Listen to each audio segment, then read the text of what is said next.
दोस्तों नमस्कार। इस वक्त सवाल सिर्फ बिहार या नीतीश कुमार का नहीं है। असली सवाल देश की राजनीति, केंद्र सरकार और अंतरराष्ट्रीय हालात का है।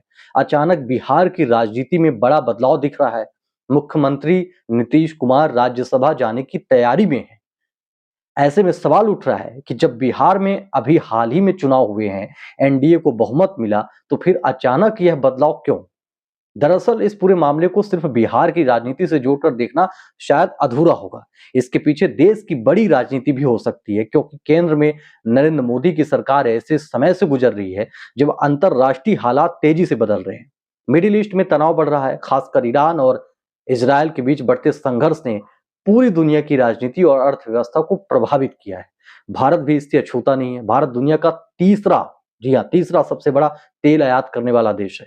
हर दिन लाखों बैरल कच्चा तेल भारत में आता है। लेकिन अगर समुद्री रास्तों में रुकावट आती है या तेल की सप्लाई प्रभावित होती है, तो इसका सीधा असर भारत की अर्थव्यवस्था पर पड़ता है। भारत के पास तेल का भंडार सीमित समय ही होता है, इसलिए अंतरराष्ट्रीय संकट का असर पेट्रोल डीजल की कीमतों से लेकर खेती, उद्योग और ट्रांसपोर्ट तक हर जगह पड़ सकता है। इसी के साथ भारत के छोटे और मध्यम उद्योग, जिन्हें एमएसएमई कहा जाता है, वे भी दबाव में हैं। भारत के कुल निर्यात का बड़ा हिस्सा इन्हीं उद्योगों से आता है।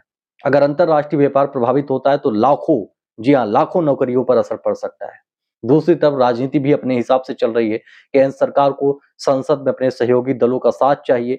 एनडीए में कई क्षेत्रीय नेता हैं जिनकी अपनी राजनीतिक ताकत है। इनमें से चंद्रबाबू नायडू जैसे नेता भी शामिल हैं। ऐसे में केंद्र की राजनीति में संतुलन बनाए रखना भी एक बड़ी चुनौती है। यही वजह है कि कई राजनीतिक विश्लेषण जो हैं और जो राजनीतिक पंडित हैं, उनका मानना है कि बिहार की राजनीति में जो बदलाव हो रहे हैं, वो सिर्फ राज्य की राजनीति नहीं बल्कि राष्ट्रीय राजनीति से भी जुड़ा हो सकता है, क्योंकि बिहार देश का बड़ा राजनीतिक राज्य है। यहाँ की 40 लोकसभा सीटें केंद्र की सत्ता के लिए बेहद महत्वपूर्ण मानी जाती हैं। जी हाँ। अब सवाल यह है कि क्या यह सिर्फ एक सामान्य राजनीतिक फैसला है या फिर केंद्र की राजनीति को स्थिर रखने के लिए एक बड़ी रणनीति बनाई जा रही है? इसका जवाब आने वाले समय में मिलेगा, खासकर जब संसद का सत्र शुरू होगा और देश के सामने आर्थिक और अंतरराष्ट्रीय हालात को लेकर सवाल उठेंगे। राजनीति में हर कदम के पीछे कोई न कोई रणनीति होती है। अभी जो हो रहा है वह भी शायद उसी बड़ी रणनीति का हिस्सा हो सकता है। बाकी आने वाला समय ही बताएगा कि इस राजनीतिक खेल का अगला पड़ाव क्या होगा। फिलहाल इजाजत दीजिए। धन्यवाद।